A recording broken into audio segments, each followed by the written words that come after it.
everyone, and welcome back to the Workbench. Today I'm going to be bringing you my take on the Smith & Wesson M&P 9 Shield versus the Glock 43.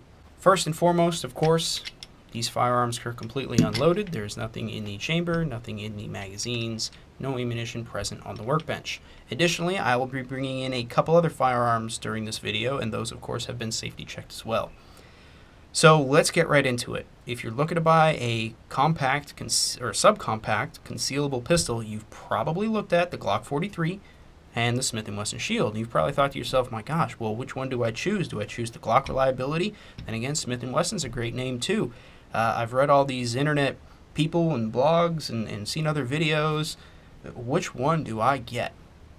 Well, I'm going to start by not answering your question and saying that get them both. You know, you can't go wrong with either one of them, but there might be a couple features that tend to sway you toward one or the other. So let's take a look at comparing the Glock 43 to the Smith & Wesson M&P 9 Shield. I'll say this, in my Glock 43 review video, I said that this is the perfect size firearm for concealed carry, and I still stand by that. I think it is absolutely wonderful. However, I think the Glock has some pros and cons. The Smith & Wesson Shield in 9mm, also very, very good size for concealed carry. Almost identical to the Glock. Almost. But then again, it's got some pros and cons. So let's take a look at some of those pros and cons now. Let's start with the Shield. Cons. Let's start with cons for both, and let's talk about the Shield. Grip dimensions. I'm not a huge fan of the length of this grip, and I think the width is fine. I think it's great, but this length just seems unnecessarily long. I don't know how else to describe it, so that's a con in my book. Trigger safety. I've never been a fan of this style of trigger safety. I think you can get it wrong if you just push the top of it. Even if you're in the middle of the trigger, if you just push the top of the trigger, it's a safety. It's not going to go off. So I think the trigger safety on this is a con. This may sound stupid, but loading the magazines.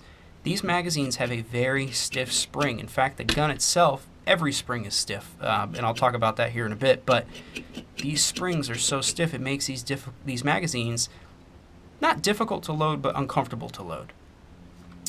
So we talked about springs in the magazine. Let's talk about springs in the gun. It's got a dual capture recoil spring, which is great until you try to use the slide stop, or slide release, in fact. The slide stop works completely functional. You just push it back on the slide and up on the slide stop, and it works great. The slide release, however, not so easy. In fact, in my review of this gun, I said that that was one thing that I really didn't like. I get that you're trying to make it low profile, but if there's one piece that I don't want to be low profile, it's either the safety and or the slide release. All right, cons. Let's look at the Glock 43. What do I think about the cons over here? Well, first and foremost, the trigger pull. 7 pounds. Come on, over 7 pounds, in fact, as this one is tested. It's just a bit heavy. Even a concealed carry gun does not need to have that stiff of a trigger pull. Trigger safety. I really like this design. I just don't like that when you depress this trigger safety, it doesn't fit flush with the front of the trigger. My next con would be capacity for the Glock 43. It is not dimensionally much different than this Smith & Wesson Shield. However, from a capacity standpoint, it holds 2 less rounds in the orientation that you see both of them right now. My last con about the Glock 43 is cost.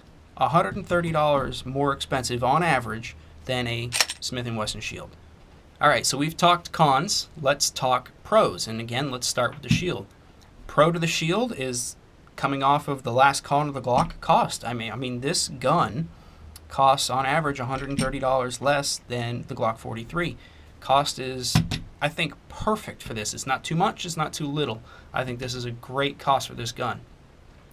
The trigger pull, right at 6 pounds every single time with this trigger. Even though I don't like the trigger safety, I prefer a 5.5, really a 5 to 6 pound trigger pull on a concealed carry firearm, and this is perfect. Capacity, 7+1 in its smallest configuration, which they come with 2 different magazines. So this is the 8-round magazine right now. So this is 8+1, and it comes with this little sleeve to allow an appearance of being a full-frame gun. But with the 7-round magazine, it still fits the hand very nicely. So capacity on the shield, 8+1 or 7+1. Sights. Most people are used to a traditional 3-dot sight system. That's what the shield has. The Glock 43 does not have that 3-dot sight system. They've got their proprietary cup and ball, or U and dot, whatever you want to call it. Ergonomics. I think the ergonomics on the shield are definitely a pro. It's a comfortable gun to hold for most people. I just don't like the length of that grip right there, as I mentioned before. Also, ergonomically, all the buttons are in the right place. They're all easy to reach. Even the one with the model with the manual safety here, the frame safety, it's easy to reach and easy to manipulate. So moving on to the Glock 43, let's talk about the pros for that. Again, where we left off with the shield, we'll pick right up with the 43. Ergonomics, again, same thing. It's a very ergonomic pistol. All the buttons are in the right place. They're easy to reach. They're easy to use. Glock 43 Pro, loading the magazine. This is a very light spring in here, and I say light meaning I can depress it much easier than I can depress the spring on the shield magazines. Slide stop, slide release. It's a con on the shield. You can't really depress it, but it's a pro on this because no problem whatsoever. Another pro to the Glock 43, of course, is overall weight. It's a rather light firearm. Glock 43, again, a pro. It's comfortable. It just fits the hand nicely. Again, I think this is probably the most comfortable subcompact 9mm pistol I've ever held. Not shot, but held. And lastly, of course, size. I think it is the perfect size for a concealed carry 9mm pistol. Alright, so I said I'd be doing some comparisons. Of course, we compared the 43 to the M&P, but let's talk specifically about size. And to do this, we are actually going to put in the extended magazine for the shield. So we're comparing apples to apples. Extended base plate, if you want to call it that, extended base plate over here. Let's take a look at capacity, right? So I said the 43, I wasn't thrilled that it only holds 6 rounds, whereas the shield in a similar configuration holds 8 rounds. My little car CW380. Yes, it's a 380 and not a 9mm, so it's not exactly apples to apples, but from a size standpoint, there is a big enough difference. They both hold 6+1. They're both accurate pistols. They're both reliable pistols. Trigger on this is 5.5 pounds every single time. Trigger on this is 7.25 pounds nearly every single time. Capacity is 6+1, 6+1. I don't know why Glock kept it at 6+1. I think they could have gone a little bit more, but they didn't. So that's in comparison to the car. We'll set that aside. If you're looking for a gun about this size, it might benefit you to also consider the Taurus PT-111. Now, some of you might say I would never buy a Taurus, and that's perfectly fine. $200 gun, right here. Call it a $350 gun and a $500 gun. This one shoots just as well as all of these. In fact, the trigger pull on this is 5.5 pounds, and the trigger pull on this is 6 pounds, and the trigger pull on this is over 7 pounds.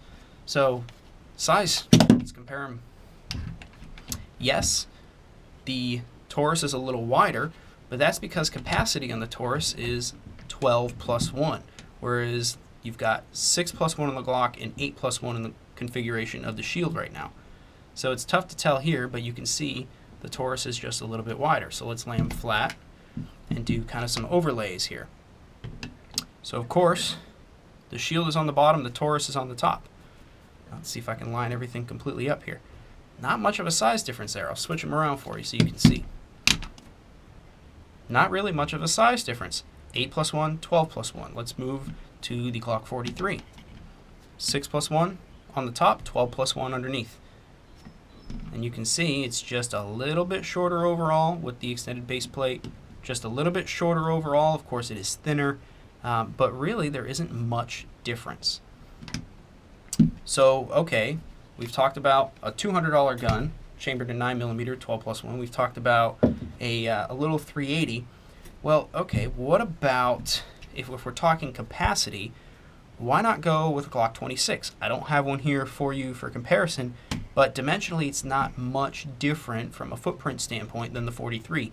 The biggest difference is going to be the width.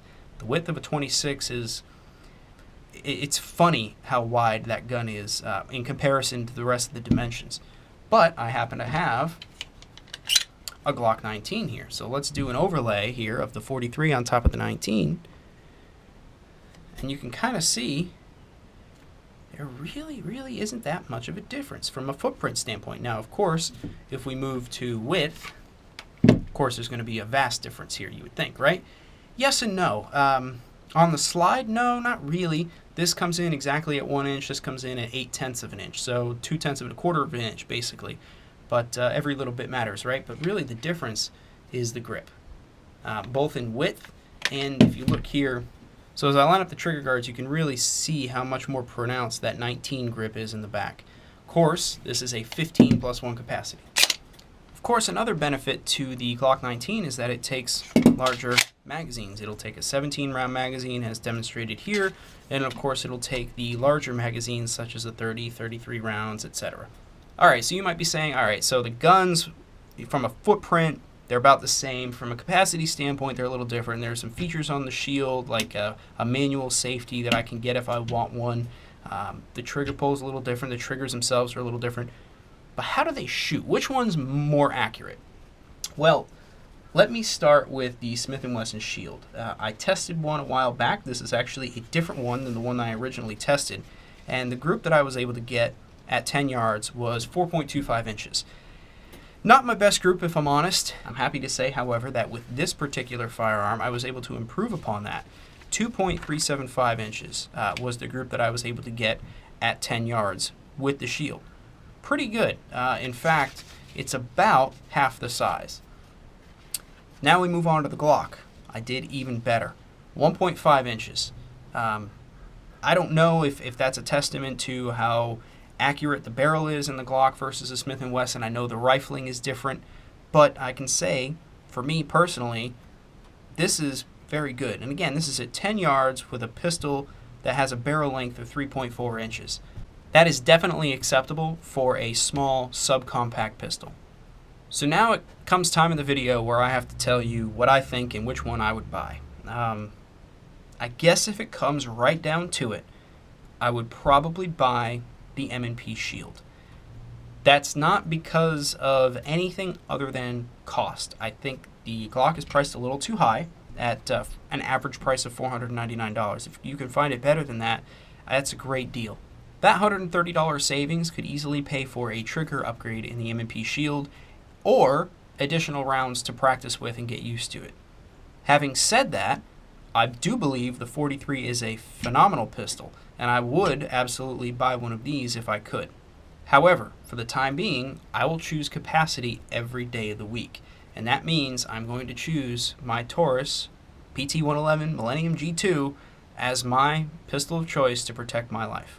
So that was my take on the Glock 43 versus the Smith & Wesson M&P 9 Shield. Thank you all very much for watching. I will talk to you again very soon.